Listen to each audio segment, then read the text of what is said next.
Hi friend, this is ओम और आज हम लोग इस लेक्चर में हमारा चेंज ऑफ इंटरवल जो टॉपिक है, ये हमारा बिल्कुल न्यू टॉपिक है। इसको हम लोग बहुत अच्छे से समझ रहे होंगे और बहुत ईज़िली समझ रहे होंगे। काफ़ी आसान सा टॉपिक है, इसलिए इसको हम लोग क्वेश्चन से समझेंगे और ध्यान से समझना बहुत ही आसान है। एक बार में ही समझ में आ जाएगा। इसके बाद दोबारा ज़रूरत नहीं पड़ेगी आपको इधर उधर से समझने की। ठीक है, तो हम बात करते हैं हमारे क्वेश्चन की। तो क्वेश्चन है हमारा, find the Fourier series expansion of F of x. ठीक है, जो कि आपको क्या है, एफ ऑफ एक्स का वैल्यू दिया हुआ 2x minus x square in the interval 0 से 3, मतलब 0 से 3 इंटरवल के बीच में हमें इसका फोरियर सीरीज का एक्सपेंशन फाइंड आउट करना है। ठीक है, तो ये हमारा चेंज ऑफ इंटरवल का पहला क्वेश्चन है और इसका हमें इंटरवल दे रखा है। तो आपको पता है कि जो इंटरवल स्टार्ट होता है जहाँ से, हाँ एक सेकेंड, तो जो इंटरवल जहाँ से स्टार्ट होता है, जैसे उसको हम ए बोलते हैं, जहाँ पे एंड होता है उसको बी बोलते हैं। तो हम ये हमें एफ ऑफ एक्स जो 2x माइनस एक्स स्क्वायर दे रखा है। अगर हम पहला स्टेप जो करते थे बी माइनस ए फाइंड आउट करते थे, जो 2 पाई आता था, अगर हम इस बार बी माइनस ए करते हैं तो यहाँ पे हमारी वैल्यू क्या मिल रहा है, यहाँ पे हमें हमारी वैल्यू मिल रही है 3।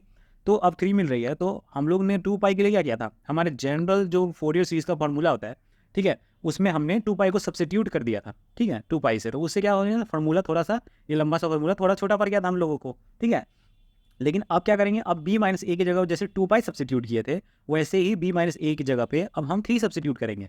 तो देखो यही टर्म था लेक्चर नंबर 1 में, मैंने जनरल बताया था फार्मूला। अगर ध्यान में नहीं है तो एक बार लेक्चर नंबर 1 पे जाओ और कुछ नहीं, थोड़ा सा स्किप करके बस वो फार्मूला एक बार देख लो। ठीक है, तो बस देखना है, आपको देख के याद आ जाएगा कि हाँ ये फार्मूला था जनरल जिसमें 2 पाई पुट किया था। तो 2 पाई पुट किया था नीचे बी माइनस ए का वैल्यू, तो ये पाई पाई कट गया था, कॉस एन एक्स बच गया था। लेकिन यहाँ बी माइनस ए हमारा 3 आया, तो हम बी माइनस ए 3 पुट करेंगे। ठीक है, अब साइन के नीचे भी बी माइनस ए था, तो यहाँ हम 3 सब्सिट्यूट कर दिए। ठीक है, तो अब हमारा फोरियर एक्सपेंशन का ये वाला फार्मूला बन गया। तो सिंपल है, इसमें क्या करना है, अब हमें ए नॉट निकालना है, ए एन निकालना है और बी एन निकालना है, और उसके बाद हम सब्सिट्यूट करेंगे। उसके बाद हम लोग इसका फर्दर सीरीज लिख रहे होंगे। ठीक है, तो देखो स्टेप बाय स्टेप। तो हम अब पहला जो है ए नॉट निकालते हैं। ठीक है, तो देखो ए नॉट निकाल लेंगे, लेकिन ये क्या है, यहाँ पे जो हमारा ए नॉट है, जनरल फॉर्म वाला जो ए नोट लिख पाया था, उसमें क्या था हमारा, उसमें हमारा ये था कि ए नोट का जो वैल्यू था जनरल फॉर्म के लिए अलग से। ठीक है, जैसे नॉर्मल सिंपल फॉर्म के लिए तो आप लोगों को पता है कि सिंपल फॉर्म के लिए 1/पाई था, 1/पाई था, और यहाँ पे इंटीग्रल था। उसके बाद हमारे पास क्या था, हमारे पास एफ ऑफ एक्स और डी एक्स था, जनरल था। लेकिन क्या था, यहाँ बी माइनस ए था, हमने 2 पाई पुट किया था, यहाँ 2 से 2 कैंसिल होकर 1/पाई बना था। ठीक है, तो जनरल फॉर्म क्या था हमारा इसका ए नोट का। तो देखो ए नॉट का जनरल फॉर्म जो होगा हमारा, वो क्या बन जाएगा, इस पर 2 तो ऊपर ही रहेगा और नीचे बी माइनस ए की वैल्यू 3 और इंटीग्रल 0 से 3। देखो जनरल फॉर्म का फार्मूला किसी को ध्यान में नहीं है तो मैं भी कह रहा हूँ फर्स्ट लेक्चर में जाना है, और ऐसा नहीं कि लेक्चर को देखना है, स्टार्टिंग में ही मैंने फार्मूला इंट्रोडक्शन में लिख दिया है। हल्का सा स्किप करके पॉज करके आप डायरेक्ट वो फार्मूला एक बार देख लो। उससे क्या होगा ना, उससे इस लेक्चर में मतलब आपको क्लियरिटी रहेगी कि हाँ कैसे सब्स्टिट्यूट कर रहा है वैल्यू। वैसे तो मैं समझाते भी जा रहा हूँ, लेकिन फिर भी इससे ज़्यादा और क्लियरिटी चाहिए तो एक बार लेक्चर नंबर 1 में चले जाओ फोरियर सीरीज़ के। ठीक है, तो अब हमारा, और प्लेलिस्ट अगर आपके पास नहीं है, अगर आप बिना प्लेलिस्ट के वीडियो देख रहे हो तो मैं डिस्क्रिप्शन में प्लेलिस्ट की लिंक डाल देता हूँ, उससे आप लेक्चर 1 में जा सकते हो। अब हम बात करते हैं हमारा इसको सॉल्व करने की। ठीक है, तो देखो बेसिक सा इंटीग्रेशन आ गया हमारे पास, जिसमें 2/3 तो बाहर ही है हमारा, और 2x का जब इंटीग्रेशन करेंगे तो ये 2 तो हमारा कांस्टेंट है, तो इसको इधर ही रखते हैं, और x का इंटीग्रेशन हो जाएगा एक्स स्क्वायर माइनस 2, और एक्स स्क्वायर का इंटीग्रेशन क्या हो जाएगा, x³ और इसका लिमिट है 0 to 3। ठीक है, तो अब इसके बाद हम 2/3 और यहाँ पे क्या लिखेंगे, यहाँ पे ये 2 और 2 को कैंसिल कर देंगे और यहाँ लिखेंगे x² माइनस x³ और लिमिट क्या होगा हमारा 0 से 3। ठीक है, अब क्या होगा हमारा 2/3 तो हमने लिख दिया। अब इसके बाद जो पहला लिमिट है उसको इसमें पुट करो, 3 तो ये हो जाएगा 3² माइनस 3³ ठीक है, ये हो जाएगा। और जब 0 पुट करेंगे तो -0 क्योंकि 0 वैल्यू दोनों में 0 पुट करोगे तो 0 ही आ जाएगा, तो फिर कोई मतलब नहीं लिखने का। तो यहाँ पे मैंने ऐसे लिख दिया, और ये 3 है ना, एक 3 से कट जाएगा, यहाँ पे 2 बन जाएगा पावर। ठीक है, और ये इक्वल टू क्या आ गया अब हमारा, जब इन दोनों को माइनस करोगे 3² माइनस 3², तो ये तो 0 हो गया, तो ए नोट का वैल्यू क्या आ गया हमारे पास, 0 आ गया। ठीक है, तो ए नोट हमारे पास 0 आ गया। ठीक है, अब सिंपली हम लोग जाएंगे ए एन को कैलकुलेट करने। ठीक है, तो ये हमारा ए एन हो गया, और इसके बाद 2/3, तो इंटीग्रल 0 से 3, और इसके बाद हमारा वैल्यू है 2x। समझ गया ना, ए एन वाले फार्मूला में बी माइनस ए हमने सब्सिट्यूट किया, कोई कन्फ्यूजन नहीं होना चाहिए। तो ये जनरल फार्मूला से हम लोग सॉल्व कर रहे हैं फोरियर सीरीज़ को, बहुत बेसिक है। फार्मूला में बस हम वैल्यू पुट कर रहे हैं और कुछ नहीं है बस, और उसके बाद का स्टेप मैथमेटिक्स का होता है इंटीग्रेशन वगैरह का। तो फोरियर सीरीज़ तो तभी करो जब इंटीग्रेशन आता है, वरना फोरियर सीरीज़ तो पूरा इंटीग्रेशन ही है, बेसिक इंटीग्रेशन है, ऐसा भी नहीं कि बहुत टफ इंटीग्रेशन। दो तरह की इंटीग्रेशन बेसिकली, आइलेट वाला जो इंटीग्रेशन है बहुत ज़्यादा काम आता है, जो मैंने स्टार्टिंग में उसका फॉर्मूला वगैरह भी लिखवा दिया था क्योंकि इसमें बहुत काम आने वाला था। और मैंने आपको बोला था कि आइलेट रूल के जो इंटीग्रेशन है उसको मैं स्टेप बाय स्टेप नहीं समझाऊंगा, क्योंकि इसका इंटीग्रेशन लंबा होता है, फॉर्मूला में पुट करना होता है और वैल्यू आ जाता है। और आप लोगों को स्टार्टिंग से ये सेमेस्टर के स्टार्टिंग से ही आइलेट में काफ़ी ज़्यादा प्रैक्टिस है, तो ये आप लोगों को खुद करना होगा आइलेट का इंटीग्रेशन। मैं हल्का फुल्का हिंट दे दूंगा अगर कुछ नया होगा तो, बाकी आप लोग खुद से करोगे ना तो उससे कॉन्फिडेंस भी आएगा, ठीक है। तो अब हम बात करते हैं हमारा cos 2n पाई x अपॉन 3, और यहाँ से आगे हमारा dx, ठीक है। तो एन वाले के साथ cos होता है, यहाँ नीचे b माइनस के जगह हमने क्या पुट कर दिया, 3 पुट कर दिया, और यहाँ पे भी b माइनस की जगह पे हमने 3 पुट कर दिया। अब इसका इंटीग्रेशन करेंगे हम लोग, तो यहाँ पे आ गया 2/3, और ये आ गया मेरा 2x माइनस एक्स स्क्वायर, और ये ब्रैकेट में है, और यहाँ आ गया साइन 2n पाई x, और ये क्या है अपॉन में 3, और ये क्या आ जाएगा अपॉन में 2n पाई 3, ठीक है। तो इसको हमने डायरेक्ट लिख दिया और इसका हमने इंटीग्रेशन लिख दिया। अब माइनस, ठीक है, अब 2 माइनस एक्स, ये समझ रहे हो मैं क्या लगा रहा हूँ, ये हमारा फर्स्ट फंक्शन है और ये हमारा सेकेंड फंक्शन है। अलजेब्रा इस तरह का इंटीग्रेशन कर रखे हैं जिसमें एक अलजेब्रा होता है, एक ट्रिग्नोमेट्री होता है, और आइलेट रूल लगाते हैं जिसमें हमारा अलजेब्रा फर्स्ट में आता है और ट्रिग्नोमेट्री सेकंड में आता है, तो प्रेफरेंस उस हिसाब से देते हैं, और इंटीग्रेशन u इंटू वी को हम लोग फिर सॉल्व करते हैं, और इसका फॉर्मूला भी मैंने लिखवाया अगर फोरियर सीरीज़ का स्टार्टिंग से लेक्चर देख रहे हो तो, ठीक है। तो यहाँ पे हमने क्या करना है, बेसिकली आप लोग खुद से करो पॉज करके और इंटीग्रेशन मैच कर लेना, ठीक है, क्योंकि आइलेट है। मैं हिंट दे रहा हूँ यहाँ पे, ज़्यादा एक्सप्लेन नहीं कर रहा हूँ, लेकिन हिंट भी क्यों चाहिए, आपको खुद से आना चाहिए ना, हिंट भी क्यों, हिंट की एग्जाम में थोड़ी कोई हिंट देने आता है आपको, तो एक बार खुद से करो आप लोग इस आइलेट को। मैं तब तक वैल्यू कैलकुलेट करके लिख रहा हूँ, ये हमारा आ जाएगा माइनस कॉस अपॉन में 3 और अपॉन में क्या आ गया मेरा 4n स्क्वायर पाई स्क्वायर, और ये अपॉन में 9, ठीक है। तो ये टर्म आ गया हमारा यहाँ पे, और इसको हम लोग क्लोज करेंगे ब्रैकेट के साथ, जो ये है, ठीक है, ये ब्रैकेट के साथ क्लोज हो गया। अब इसके बाद हमारा एक और टर्म आएगा, और ये टर्म, यहाँ पे बच्चे गलती करते हैं, ये टर्म समझ नहीं पाते, ठीक है। तो इस टर्म का मैं हिंट दूंगा आप लोगों को, जहाँ पे आप लोगों को कन्फ्यूजन होगा उसका हिंट तो मैं दे जाऊँगा, क्योंकि पता चले मैं बताऊँ ना और आप लोग से सॉल्व भी ना हो रहा है, वो वाली चीज़ भी नहीं होनी चाहिए ना। तो एक सेकंड पहले मैं लिख लेता हूँ फिर बता रहा हूँ आप लोगों को। हाँ, तो ये हमारी वैल्यू आई, ठीक है। अब हिंट ये है हमारा कि आइलेट रूल जब आप लगाओगे तो आप लोगों को आइलेट रूल लगाने पे ये दो टर्म आएंगे, ये तो बेसिक है, ये तो क्लास 12 वगैरह अब तो कितना टाइम पढ़ लिए हैं, ठीक है। लेकिन बच्चे जनरली कंफ्यूज होते हैं ये तीसरा टर्म कैसे आ गया। तो देखो यहाँ पे आइलेट रूल दोबारा लगता है, ये बड़ा इंटीग्रेशन होता है ना बाहर फार्मूला के अंदर, अगर फार्मूला याद है तो आप लोग को इतना याद होगा कि ये बड़ा है, और यहाँ पे एक्स है और यहाँ पे एक ट्रिग्नोमेट्रिक फंक्शन है।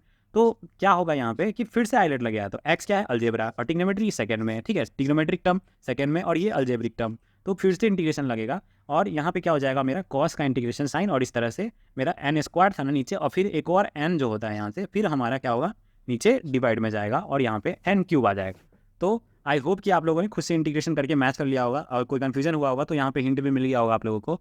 तो अब हम क्या करते हैं, अब हमारा फर्दर इसके आगे हम प्रोसीड करते हैं, इसको हम थोड़ा सिंप्लीफाई करके ढंग से लिखेंगे, क्योंकि अभी ये कुछ ज़्यादा ही भड़ा भड़ा सा लग रहा है, ठीक है। तो हमने इसको थोड़ा सा सिंप्लीफाई करके इसको और सुंदर दिखाते हैं, उसके बाद हम वैल्यू पुट करेंगे ताकि वैल्यू पुट करने में कोई मिस्टेक ना हो। अब उस तरह से इतना सारा इक्वेशन लिख दिया, प्लस माइनस, इधर कहीं प्लस माइनस है उधर माइनस है, तो एक अरेंज वे में लिखेंगे तो हम वैल्यू सब्स्टिट्यूट करेंगे, तो हमारा ही फायदा है कि उससे हमारा करेक्ट आंसर आएगा डेफिनेटली, ठीक है। उसमें क्या होगा ना, कन्फ्यूजन के चक्कर में हो सकता है प्लस माइनस का मिस्टेक हो जाए और गलत भी आंसर आ जाए, तो हमने बस थोड़ा सिंप्लीफाई करके लिख दिया इसको, और कुछ नहीं। और ये सिंप्लीफिकेशन भी ऐसा नहीं कि मैं पहली बार बता रहा हूँ, ये मैंने पहले भी बताया है, अभी आप लोगों को समझ में आ जाएगा। तो ये 2 माइनस एक्स था हमारा, और ये अपॉन में 4n स्क्वायर पाई स्क्वायर था, और इसके साथ क्या था कॉस 2n पाई एक्स, एक सेकेंड, हाँ 2 पाई n x अपॉन 3, ठीक है। एक ये टर्म था, और लास्ट वाला जो टर्म था वो 54 अपॉन n क्यू पाई क्यू और साइन। डोंट वरी, ये 54 वगैरह कैसे आया, कहाँ से आया, बहुत आसान है, इसको मैं समझाऊंगा, वेट करो बस, इसको मैं लिख लूँ एक बार, 0 से 3, ठीक है। तो देखो अभी क्या है फंडा हमारा, कि अब मैं एक्सप्लेन कर रहा हूँ, देखो तो इसमें हम लोगों ने क्या किया कि इस 3 को पहले ऊपर भेज दिया, यहाँ पे क्या है ये डिवाइड के भी डिवाइड में, तो यहाँ 3 ऊपर इधर मल्टीप्लाई में चला गया, और यहाँ पे नीचे हमारा जो 2n पाई है उसको हमने बस यहाँ पे लिख दिया यहाँ की जगह पे, ठीक है, और इस साइन को अकेला रख दिया। देखो 2n पाई को यहाँ लिख दिया, 3 को यहाँ और साइन को अकेला छोड़ दिया। अब हम बात करते हैं हमारा ये, तो ये डिवाइड क्या है हमारा 9 है, तो 9 यहाँ डिवाइड में है तो यहाँ आएगा तो क्या होगा मल्टीप्लाई में होगा, तो 9 मल्टीप्लाई हो जाएगा और नीचे क्या होगा 4n² पाई स्क्वायर से डिवाइड, तो 9 मल्टीप्लाई हो गया 4n² पाई स्क्वायर से डिवाइड। तो ये चीज़ भी समझ में आ गई और यहाँ पे बस कॉस वाला टर्म बच गया। सिमिलरली यहाँ 27 और यहाँ क्या पे क्या है हमारा 2 है, तो क्या होगा ये 2 इंटू 27 क्या बन जाएगा 54 बन जाएगा, और यहाँ क्या है माइनस और यहाँ माइनस, तो इसकी वजह से हमारा थर्ड टर्म प्लस में आएगा और 54 आ गया, और नीचे क्या है 8n³ और पाई क्यूब, तो यहाँ पे भी 8n³ और पाई क्यूब आ गया और साथ में साइन है, मतलब सिंपल था, हम लोगों ने सिंप्लीफाई किया। अब इसमें क्या होगा ना, अब 0 और 3 वैल्यू पुट करेंगे ना तो अब अच्छे से पुट कर पाएंगे। इसमें क्या था, इसमें पुट करते ही माइनस माइनस बहुत कन्फ्यूजन है, इसमें तो गलत ही आता हमारा आंसर, बहुत सारे चांसेस है कि गलत आते हैं, लेकिन इधर क्या किया हमने सारा माइनस प्लस को एक बार ढंग से लिख लिया स्टेप को, तो अब हम लोग जैसे ही वैल्यू पुट करेंगे हमें हमारा आंसर मिल रहा होगा, ठीक है। तो अब हम क्या करते हैं, हमारा आंसर कैलकुलेट करते हैं, ठीक है। तो पहले क्या करेंगे हम, फर्स्ट टर्म जो है हमारा, पहले जो है हमारा ये फर्स्ट टर्म दिख रहा है आप लोगों को, इसमें हम पहले वैल्यू पुट करेंगे। मैं पेज का साइज, हाँ मैंने पेज का साइज ठीक कर दिया, अभी थोड़ा गड़बड़ हो गया था। हाँ तो यहाँ पे आते हैं हम क्वेश्चन के सॉल्यूशन पे हमारे।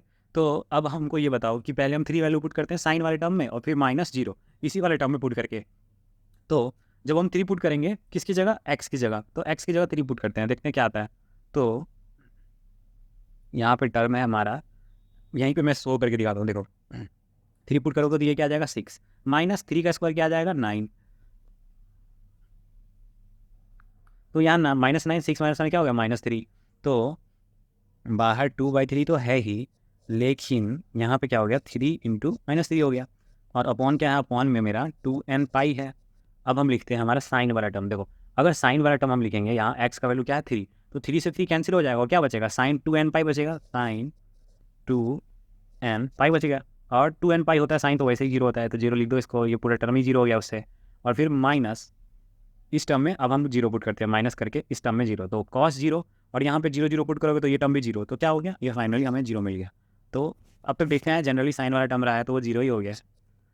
तो अब आते हैं हमारे कॉस वाले टर्म के, पहले इसमें 3 पुट करेंगे, तो यहाँ पे 3 पुट करो, ठीक है। तो यहाँ 3 पुट करोगे तो क्या होगा 3 इंटू 2 6, तो ये क्या हो जाएगा 2 - 6, तो ये क्या बचेगा -4 और इंटू 9 -36, ठीक है। तो यहाँ हमने लिख दिया ब्रैकेट में -36, ये -36 आ गया, और अपॉन में क्या आ जाएगा 4n² पाई स्क्वायर, ठीक है। और इसके साथ क्या आएगा, ये x का वैल्यू 3 पुट कर देंगे तो 3 3 कैंसिल आ जाएगा, cos n, सॉरी यहाँ पे cos 2 है ना, cos 2n पाई, ये आ गया। और फिर माइनस करते हैं हम हमारा आगे का टर्म, तो जो टर्म है हमारा ये क्या है हमारा 18, ये सॉरी ये हमारा 0 पुट करेंगे तब, तो देखो जब हम नीचे का माइनस करके जब 0 पुट करेंगे तो क्या होगा, ये टर्म सॉरी हाँ ये टर्म क्या होगा हमारा 0 हो जाएगा, और 9 2 जा 18, तो माइनस वाला जब टर्म पुट किए तो हमें मिला 18 4n² पाई स्क्वायर जो नीचे था, और कॉस के अंदर जो x है इसमें 0 मल्टीप्लाई होने के बाद पूरा 0 हो जाएगा, तो ये क्या बन जाएगा cos 0, ठीक है। और फिर प्लस अब लास्ट टर्म की बारी, ठीक है। तो लास्ट टर्म में जब हम 3 पुट करेंगे तो क्या होगा, इस वाले टर्म को तो सेम लिख देंगे, इसमें x है ही नहीं, इसमें 3 है तो ये कैंसिल हो गया, लेकिन क्या हो गया साइन 2n पाई आ गया, तो वैसे ही 0 आना है, तो वैसे मैं लिख देता हूँ एक बार 54/8n³ और फिर यहाँ पे आ गया साइन 2n पाई, और ये आ गया -0, तो ये टर्म तो वैसे ही 0 हो गया, ठीक है। अब ये टर्म 0 हो गया और ये टर्म साइन 0 की वजह से 0 हो गया, तो अब हम आते हैं हमारे फर्दर वैल्यू पे, ठीक है। तो इसको हम कैलकुलेट करेंगे, तो यहाँ पे अगर ध्यान से देखो तो हमारा सारा टर्म तो 0 हो गया है, सिवाय इस टर्म के और इस टर्म के, ठीक है, बाकी सारा टर्म तो 0 ही है। तो क्या अगर हम ध्यान से देखें तो यहाँ पे 2 2 जा 4 और 2 9 जा 18, 9/2, और ये 4 9 है 36, ये हमें कैंसिल होता हुआ दिख रहा है। और ये जो टर्म है ना cos 2n पाई, मतलब इवन से मल्टीप्लाई है तो cos का वैल्यू 1 हो गया, तो यहाँ बाहर क्या है हमारा माइनस है, क्योंकि यहाँ -36 था, तो हम लिख सकते हैं हमारे वैल्यू को डायरेक्ट यहाँ पे, ये जो बॉक्स के अंदर है, पहले तो बाहर 2/3 है और अंदर क्या आएगा, अंदर यहाँ पे एक माइनस और फिर 9/n² पाई स्क्वायर, ये चीज़ आ गई, और कॉस का वैल्यू तो यहाँ 1 हो गया, तो ठीक है। और फिर माइनस क्या आ गया मेरा 9, ये माइनस है ना, तो ये -9/2, ठीक है।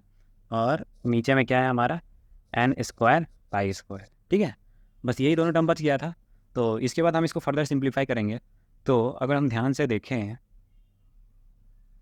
यहाँ पे माइनस को हम बाहर कॉमन लेंगे 2/3 और यहाँ पे हम क्या करेंगे, n इस 9/n² पाई स्क्वायर भी कॉमन आ रहा है, तो 9/n² पाई स्क्वायर भी कॉमन आ रहा है। और यहाँ फिर माइनस को लेने की वजह से अंदर पॉजिटिव वाले टर्म्स बच गए, तो 1 और यहाँ 1/2, ठीक है। तो कॉमन लेके सॉल्व किए तो हमारे पास ऐसा वैल्यू मिला। और वैल्यू मिलने के बाद ये जो वैल्यू बनेगा, जैसे ये -2/3 है और साथ में क्या है मेरा 9/n² पाई स्क्वायर है, और ये वैल्यू हमारा सम होकर बनेगा 3/2। तो ये हमारा वैल्यू सम होकर 3/2 बन गया। तो ये 3 और 3 कैंसिल, ये 2 और 2 कैंसिल, तो हमारे पास फाइनल जो वैल्यू आया an का वो आया -9/n² पाई स्क्वायर, जो कि है हमारा an, ठीक है। ये हमारा an आ गया। अब इसके बाद आते हैं हम bn पे। तो जैसा इसमें किया है उसे सिमिलरली हम लोग bn करेंगे, और इसमें भी आइलेट वाला रूल आएगा। तो इस बार मैं आइलेट रूल नहीं समझाऊंगा क्योंकि फिर ये वीडियो बहुत लंबा हो जाएगा। तो आइलेट रूल आप लोग खुद से कर लोगे। आइलेट रूल आई होप कि आप लोग को सबको आता होगा और आना चाहिए, क्योंकि फोरियर सीरीज नहीं कर पाओगे बिना आइलेट के, ठीक है। और खुद से आना चाहिए, कोई बता देगा उससे याद रह जाएगा, ऐसा कभी नहीं हो सकता। इतना भी सिंपल नहीं है, खुद से हाथ से प्रैक्टिस अगर किए रहोगे तभी कर पाओगे आइलेट रूल के कोई भी किसी भी तरह के क्वेश्चन। तो 2-3-4 क्वेश्चन पे प्रैक्टिस कर लोगे ना, तो आइलेट रूल में कुछ नहीं होता, बस हमें फॉर्मूला में वैल्यूज पुट करनी होती है और इंटीग्रेशन करना होता है, साइन कॉस वगैरह का ही सिंपल सा होता है। बस थोड़ा सा उसका आइलेट का थोड़ा लंबा आ जाता है आंसर, तो उससे कोई दिक्कत नहीं है ना। तो अब हमारे पास ये वैल्यू है bn का, जिसमें मैंने b-a को 3 पुट किया, b-a को 3 पुट किया, और ये हमारा f(x) हमें क्वेश्चन में दे रखा था, ठीक है। अब बारी है हमारे आइलेट रूल की। तो 2/3 और आइलेट रूल की जो वैल्यू आएगा मैं डायरेक्ट वैल्यू लिख रहा हूँ 2x - x², और इसके बाद माइनस, बिल्कुल सिमिलर है जैसे an वाले को हम लोगों ने लगाया था। सेम हिंट भी सिमिलर है, मतलब हिंट भी मैं वही सेम हिंट बोलना चाहूँगा कि यहाँ पे हिंट भी सेम है। आप लोग खुद से करके देखो और आंसर आएगा, देखना आप लोग को बहुत खुशी मिलेगी। 2n π/3 और यहाँ पे फिर ब्रैकेट क्लोज -2 - 2x और फिर bracket minus sign 2n πx/3, और ये अपॉन में क्या आ गया मेरा 4n² π²/9। और एक और टर्म आता है जो मैंने आप लोगों को लास्ट n का जब वैल्यू निकाल रहे थे तो उसमें हिंट दिया था। जो टर्म क्यों आता है, क्योंकि यहाँ पे x और यहाँ ट्रिग्नोमेट्रिक फंक्शन होता है। तो यहाँ पे क्या हो जाएगा, यहाँ पे इंटीग्रल करने के बाद ये बन जाएगा cos n/x/3, और ये आ गया मेरा अपॉन में 8n³ इसका लिमिट क्या है मेरा, इसका लिमिट है 0 से 3, ठीक है। इसका लिमिट 0 से 3 है। तो इससे हमने आइलेट रूल से हमने वैल्यू फाइंड आउट करके यहाँ पे लिख दिया, और आई होप कि आप लोगों का भी ये वैल्यू सेम आ गया होगा। और इसके बाद अब हमको क्या करना है, थोड़ा सा इसको सिंप्लीफाई करके लिखना है। इस माइनस को ये माइनस ऐसे ही सब ऐसे बाहर सा दिख रहा है, उसको थोड़ा सा हम लोग सुंदर बना के लिखेंगे ताकि थोड़ा सा अच्छा लगे, ठीक है। तो अब हम इसको फर्दर सिंप्लीफाई करके लिखते हैं, ठीक है। तो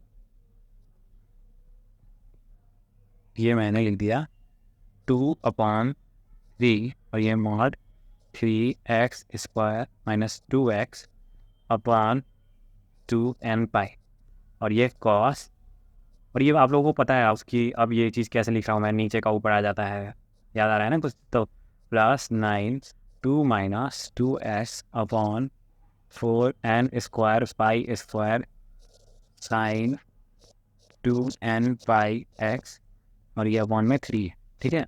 अब इसके बाद हमारा जो लास्ट टर्म आएगा 54/8n³ π³ cos 2n πx और अपॉन में 3, और इसका लिमिट क्या है 0 to 3। तो सिमिलरली जैसे ऊपर वाले में हमने क्या किया था, ये जो डिवाइड जो था हमारा 3, उसको ऊपर मल्टीप्लाई में भेजेंगे, इसको ऊपर मल्टीप्लाई में भेजेंगे, और ये माइनस है अंदर और यहाँ बाहर माइनस है, उससे प्लस हो गया। और उसके बाद यहाँ पे इस माइनस को हटाने के लिए क्या किया, इसके अंदर माइनस मल्टीप्लाई किया तो x² पहले आ गया, -2x बाद में चला गया। तो इस तरह से हम लोग सिंपल वे में सिंप्लीफाई कर दिए इसको बस, और इसके बाद हम लोग अब डायरेक्ट वैल्यू पुट कर रहे होंगे, ठीक है। तो पहला जो टर्म है हमारा, यहाँ पे स्क्रीन पे दिखना भी चाहिए पहला टर्म, तो पहला टर्म है उसमें हमारा 3 पुट करेंगे तो 2/3 तो बाहर है ही, और पहले टर्म में जब हमने 3 पुट किया तो यहाँ पे क्या आ जाएगा हमारा वैल्यू, 3 पुट करो यहाँ पे, तो क्या हो गया ये हो गया 6 और ये हो गया 9। सो क्या होगा 9 माइनस 6 3 और ये 3 इंटू 3 9, तो ये बन गया 9/2n पाई। और इसके अंदर जब 3 पुट करोगे तो ये बन जाएगा cos 2n पाई, ठीक है। और फिर माइनस, अब हमें क्या करना है, हमें 0 पुट करना है। तो यहाँ पे देखो x वाला टर्म है, तो 0 माइनस 0 ये टर्म 0, तो 0 इंटू कॉस तो वैसे ही 0 होना है, तो हमने 0 पुट कर दिया माइनस। और फिर दूसरे टर्म पे आते हैं अपन, तो हमारा दूसरा टर्म हमें दिख रहा है स्क्रीन पे, तो इसमें हम पहले 3 पुट करेंगे। तो देखो यहाँ पे क्या है 9 इंटू 2 माइनस 2 इंटू 3 क्या हो जाएगा 6, तो ये क्या बन जाएगा -36। तो यहाँ पे हमारा आ गया प्लस और ये ब्रैकेट में -36 और नीचे क्या हमारा 4n² और जब हम इस वैल्यू के अंदर हमारा यहाँ जो x दिख रहा है इसमें जब हम 3 पुट करेंगे तो 3 कैंसिल होकर बन जाएगा sin 2n पाई। अब sin 2n पाई साथ में मतलब ये टर्म ही नहीं होगा, तो ये टर्म ही खत्म, मतलब इतना सा बड़ा सा जो टर्म हमें दिख रहा है खत्म। तो बीच में देखो बड़ा टर्म आता है लेकिन बाद में ये कैंसिल भी हो जाता है, तो हमें इस बात के लिए तो बिल्कुल भी नहीं होना चाहिए कि यार बड़ा इक्वेशन मैं नहीं कर रहा, मेरे को आलस आ रही है। भाई वो बड़ा क्वेश्चन हमें सॉल्व ही नहीं करना पड़ रहा, हमें इसके अंदर कुछ इतना ऐसा भयंकर सब कुछ लिखने का या इसी क्वेश्चन के साथ हमें कुछ खेल ही नहीं खेलना पड़ रहा। इसमें से आधे टर्म तो sin 2 पाई वाले और sin 0 वाले होते हैं, वैसे ही हमें 0 मिल जाते हैं, तो बचते ही थोड़े मोटे टर्म है। तो हमें बस ये टर्म लिखना है, बस लिखने में आलस मत करो, बस समझ रहे हो। इसके साथ हमें कोई एक्स्ट्रा स्टेप नहीं लगाना होता है कि इसमें कुछ अलग से लगा रहे हैं या कुछ भी, बस हमें लिखना है और लिख के हमें बस ये लिख देना है कि ये सारे टर्म 0 हो गए और जो बच गए थोड़े मोटे उसको कैलकुलेट करना है। बहुत ही आसान है, अगर सही ढंग से देखा जाए ना तो मैथ काफ़ी आसान सब्जेक्ट है, ठीक है। बस आप लोग दिमाग से ये प्रोसेसन निकालो कि मुझे ये टफ लगता है, क्योंकि जब तक ये चीज़ रखोगे दिमाग में कि टफ लगता है तब तक अच्छे नंबर स्कोर करना मुश्किल होता है। आप इसके साथ जितना फ्रेंडली होगे ना मैथ सब्जेक्ट के साथ, जितना आप लोगों को बोलोगे कि हाँ मेरी मैथ्स अच्छी है या फिर इस तरह की बातें जब करोगे तो आपके दिमाग में भी ये चीज़ आएगी पॉजिटिविटी कि हाँ मैं मैथ कर लूँगा। अब पहले से ही आप सबको बोलते रहते हो कि मुझसे मैथ नहीं होगा, मुझसे मैथ नहीं होगा, तो वो चीज़ आपको पता होता नहीं होगा। एग्जाम के टाइम में भी यही लगता रहता है, इसकी वजह से कॉन्फिडेंस कम होता है, तो उस कॉन्फिडेंस कम के चक्कर में हम गलती कर बैठते हैं, आता हुआ क्वेश्चन गलती कर बैठते हैं। इसलिए मान के चल लो ना, मैथ में मानते कैसे है वैसे ही, let this equation be x, तो लेट आई लव मैथ्स, बस मान के चलो। ये मान के क्यों चलते हो, ये सोच के भी क्यों चलते हो कि मुझे मैथ नहीं आती, समझ रहे हो। तो अब क्या है, मैं यहाँ पे आप लोगों से बात करते करते इक्वेशन ही सॉल्व कर दिया। तो यहाँ पे हमारा 3/n पाई आ गया और ये हमारा bn, तो ये हमारी वैल्यू आई। अभी एक्सप्लेन भी कर दूंगा, डोंट वरी। तो अब हम आते हैं हमारे इक्वेशन पे। देखो तो ये sin 0 वाला टर्म तो वैसे ही 0 हो गया, ठीक है। और यहाँ पे क्या है cos 2n पाई है, तो ये इसकी वजह से 1 आएगा, ठीक है। तो ये हमारा 9/2n पाई आ गया, ठीक है।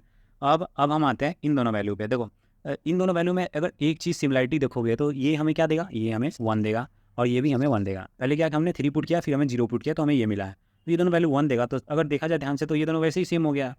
वैसे तो डिफरेंट दिख रहा था 2n पाई और यहाँ पे cos 0, लेकिन क्या है ये दोनों का वैल्यू 1 ही तो है, तो इससे क्या होगा ये दोनों भी कैंसिल हो जाएंगे और बचेंगे क्या, ये बाहर वाले 2/3 और ये अंदर वाला 9/2n पाई, ठीक है। तो इस तरह से कैंसिल करके हमने हमारा फाइनल bn का वैल्यू लिख दिया।